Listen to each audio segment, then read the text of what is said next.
dapatkan satu ini? Dijawab. Jangan ada yang mencontek dan jangan ada yang memberikan contekan. Kalau ketahuan, nilainya akan dikurangi atau paling resiko itu soal dirobek di tempat. Langsung dirobek. Jadi semuanya menjawab sesuai pengetahuan masing-masing dulu. Oke? Kita tes sebelum melakukan pembelajaran. Seberapa jauh pemahaman Ibu tentang PK. Oke?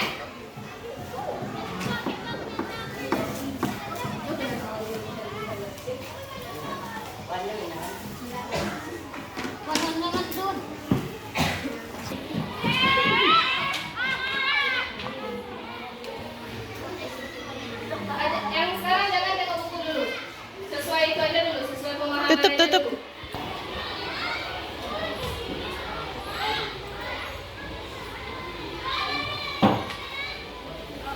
Dibikin amalan kelas. Taruh.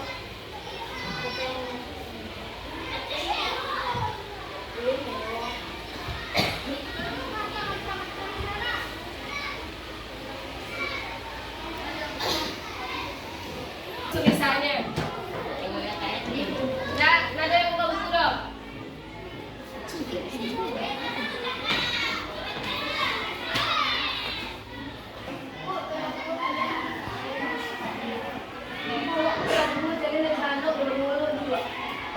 Menulis. Si yang bisa dulu. Tuh. Mana?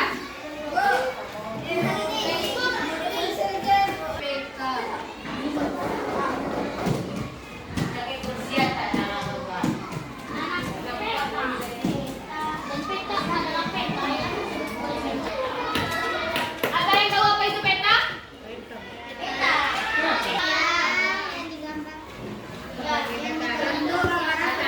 Kuatkan suaranya, ada terdengar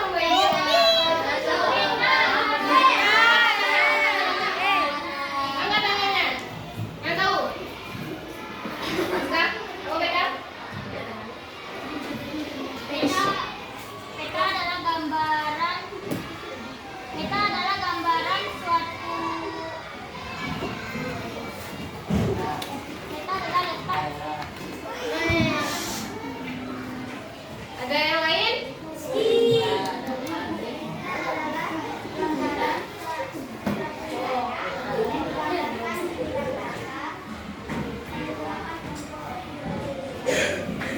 Oke, hampir benar. Sedikit lagi. Sedikit lagi. Aish.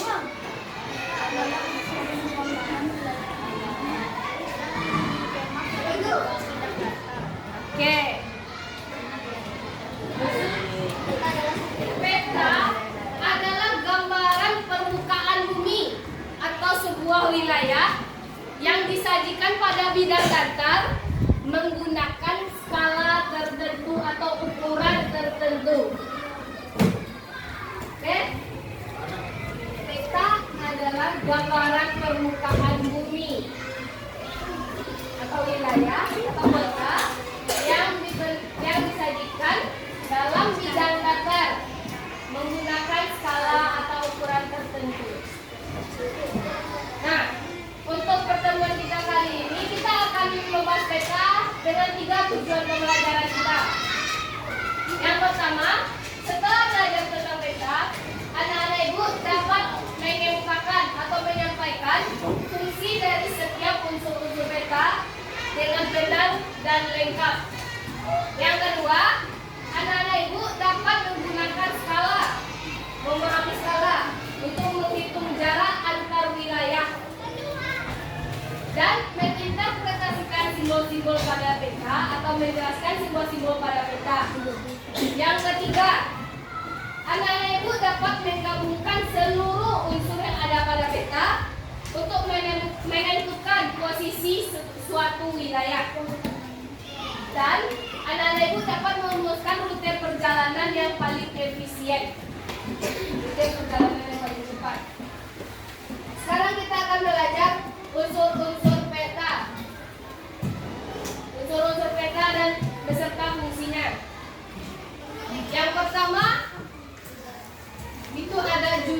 peta.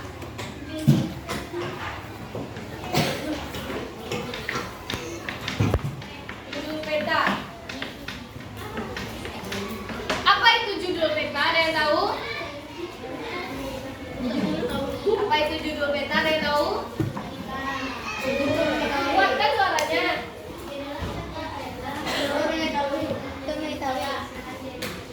Oke. Judul peta adalah sebuah keterangan yang menunjukkan isi atau tema dari peta tersebut. Yang mana? Jadi setiap peta itu memiliki judul paling atas yang berisi informasi atau berisi informasi yang menunjukkan isi dari peta tersebut.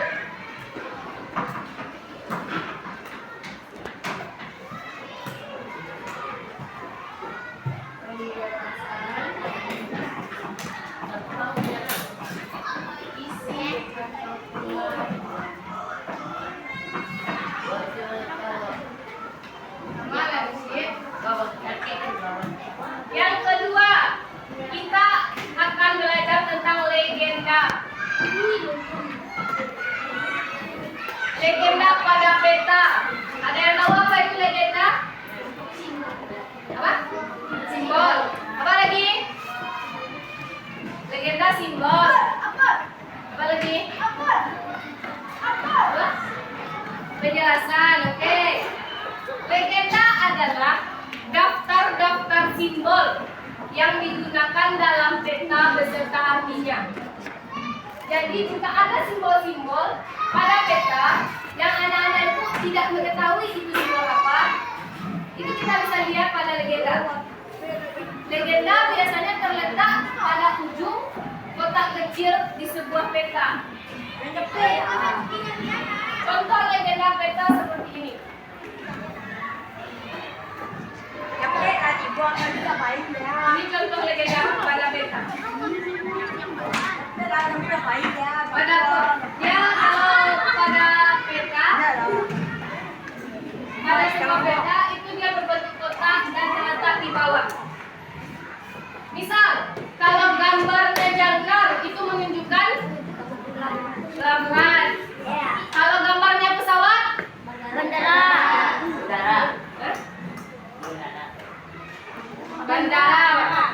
Kalau gambarnya itu masjid menunjukkan masjid.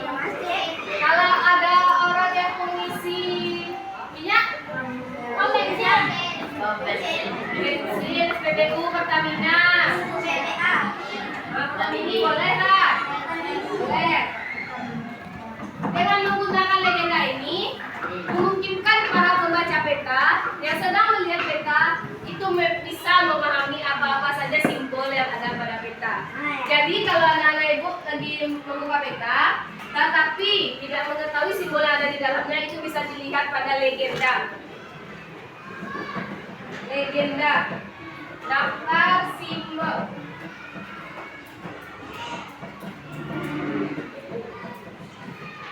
Daftar simbol yang digunakan.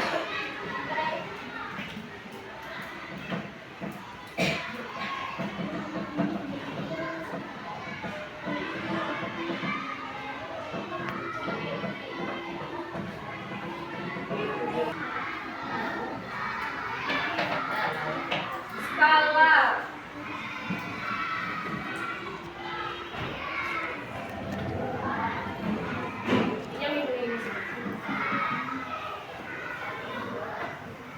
Ini peta dunia. Berarti semua dunia, seluruh dunia itu digambarkan pada sebuah peta ini. Skala berada paling atas dengan ukuran 1/60 juta. Ini skala untuk peta dunia ini 1/60 juta. Kalau ini apa tadi? Apa namanya? Peta. Ini judul peta namanya. Ini skala. Skala selalu ada pada dalam setiap peta. Seperti peta dunia ini, skalanya yaitu 1/60 juta. Cara kita mencari skala. Rumus skala itu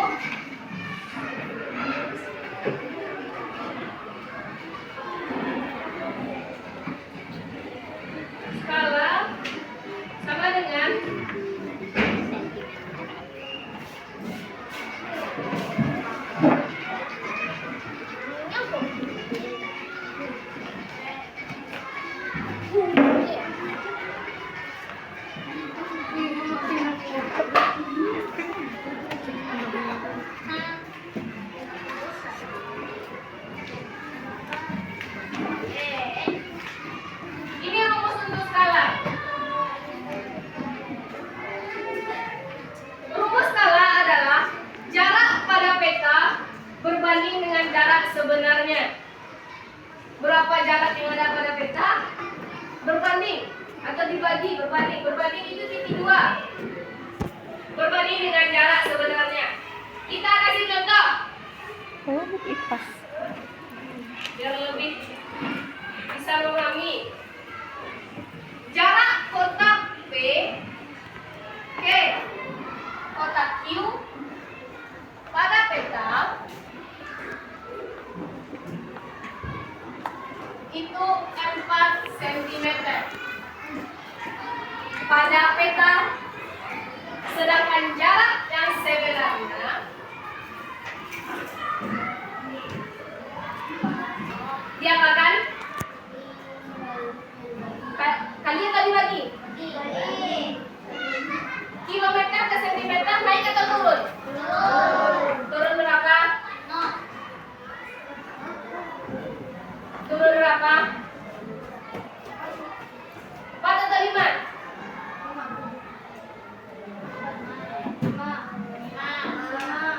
Berapa? 5. Kalau 5 kali berapa?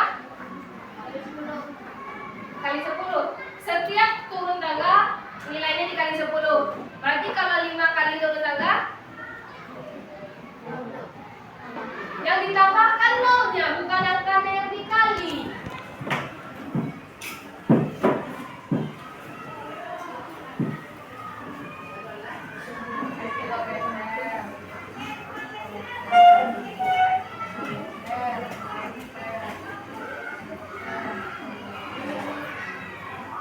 Setiap turun itu dikali berapa?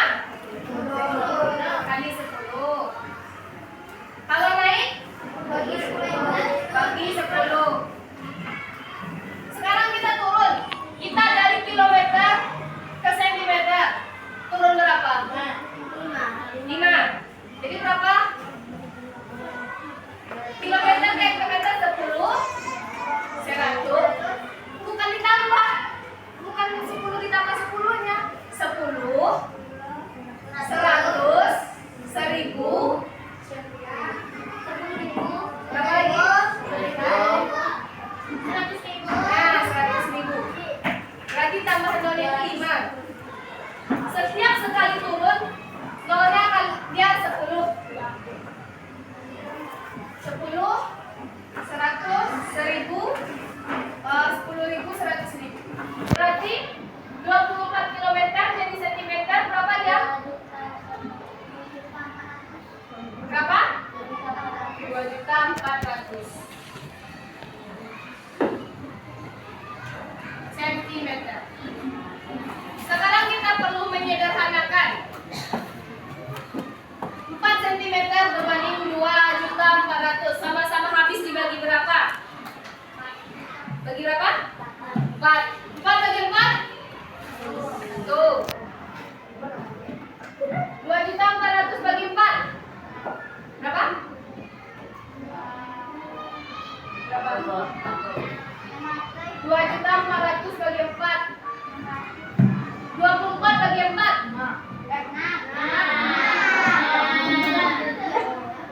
5 atau 6? 24 bagi 4 itu 6. 600. Jadi skala dari kotak P ke kotak Q itu 1 berbanding 600.000. Ingat, kalau kita menggunakan mencari skala, rumusnya ini. Dan jangan lupa, jarak sebenarnya dari kilometer itu ditukar jadi sentimeter. Kalau tetap di kilometer itu tidak akan bertemu skalanya. Paham? Mau dicatat? Paham semuanya? Yakin?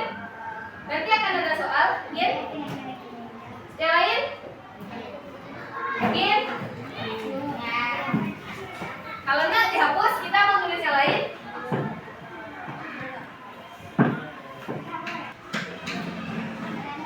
Ke B pada peta itu 5 cm. Sebenarnya apa? 5 juta. 5 berbanding 5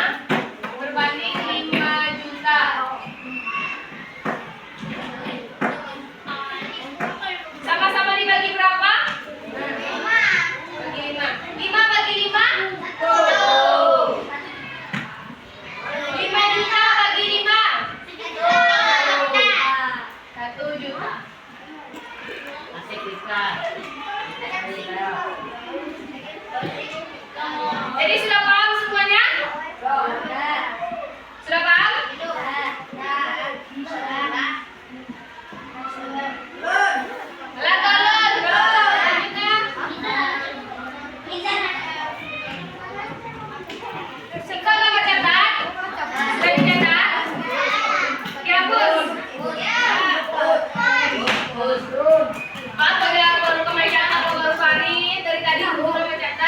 Simbol itu gambar atau tanda kecil yang menggantikan tempat atau benda yang sebenarnya.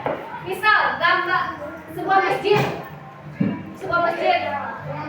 Masjid tahu kan masjid? Nah, bisa kita menggambar masjid yang besar itu pada sebuah kertas ABS. Tidak kan? Jadi kita ubah dia membentuk kecil. Seperti bandara. Bandara tidak bisa kita menggambarnya.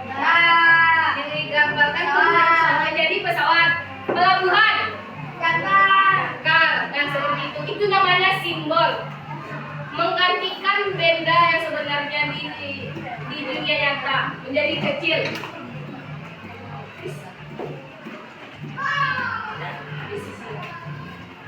Kronomis adalah perpaduan antara garis lintang dan garis bujur.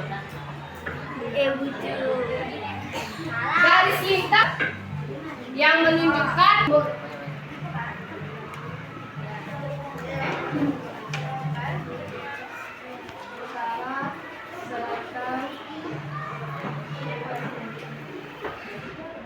ini namanya apa? Pernah melihat seperti ini? Apa namanya? Kompas mata angin. Jadi kalau mata angin itu terbentuk dari garis-garis astronomis, garis lintang dan garis bujur namanya. Garis ini memiliki fungsi untuk menentukan koordinat atau letak astronomis suatu wilayah. Jadi garis astronomis itu terdiri dari dua. Garis selatan, garis bujur, barat dan timur. Utara selatan garis apa? Utara selatan garis? Nah, barat timur? Nah, oke, perpaduan.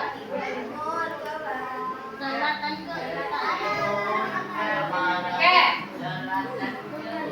Bisa ini.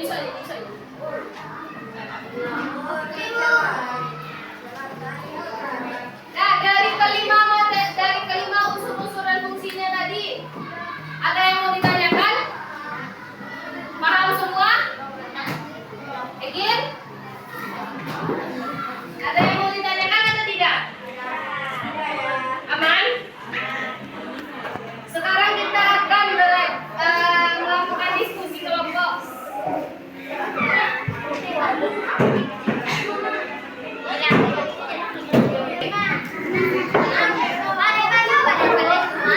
Makanya dengarkan, buat nama anggota kelompok.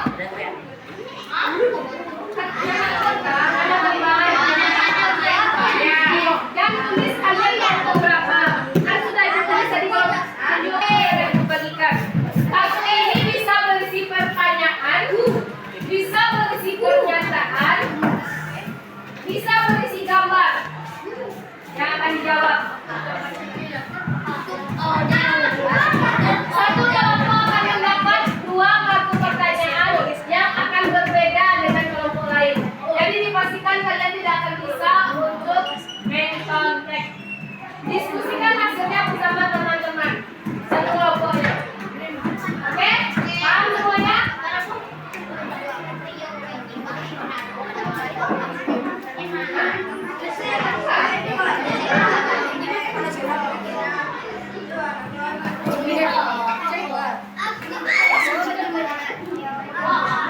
Ditulis. Masing-masing kelompok dipastikan mendapat kartu yang berbeda-beda, jadi tidak akan ada yang bisa mencontek.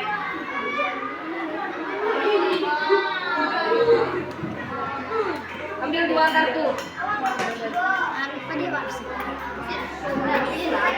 Bebas ya. Dua satu lagi. Jangan dikasih tahu kelompok lain. Nah. Yang dua. Lagi.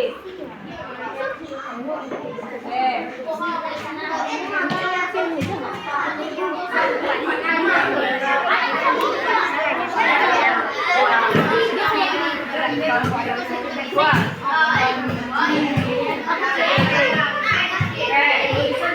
Tanya. Kak. Ya. Berarti akan keluar itu. Boleh.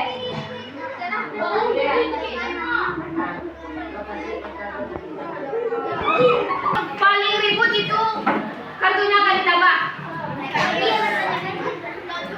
Kartu masih banyak. Tambah. Lanjutkan diskusi.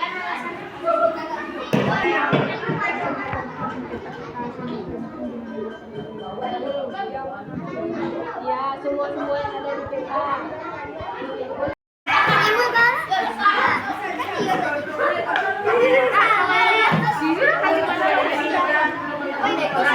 Belum selesai.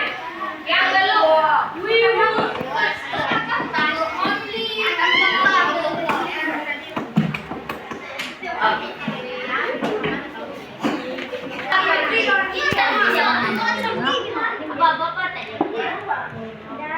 Gimana makin lagi?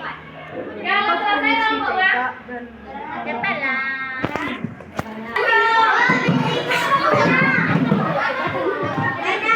Suaranya. Kelompok yang akan maju, kelompok 5. Mana 5?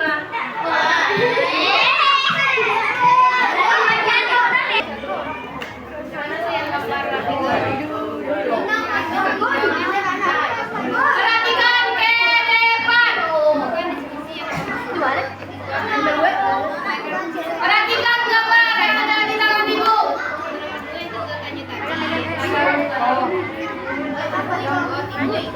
Apa arti dari simbol di atas dan apa fungsinya pada peta? Lihat gambar. Silakan jawab. Jawab satu.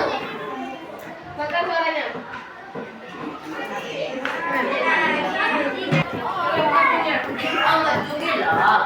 Oh, maju dong. Maju pegang kartunya. Jika kamu menghadap ke utara, arah mana yang ditunjukkan oleh tangan kanan dan tangan kirimu? Coba. Arah mana?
Setuju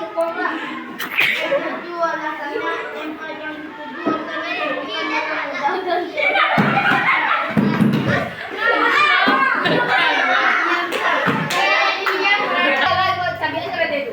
Setuju alasannya tempat yang dituju akan ditemukan dengan mudah dan jelas tempat tersesat.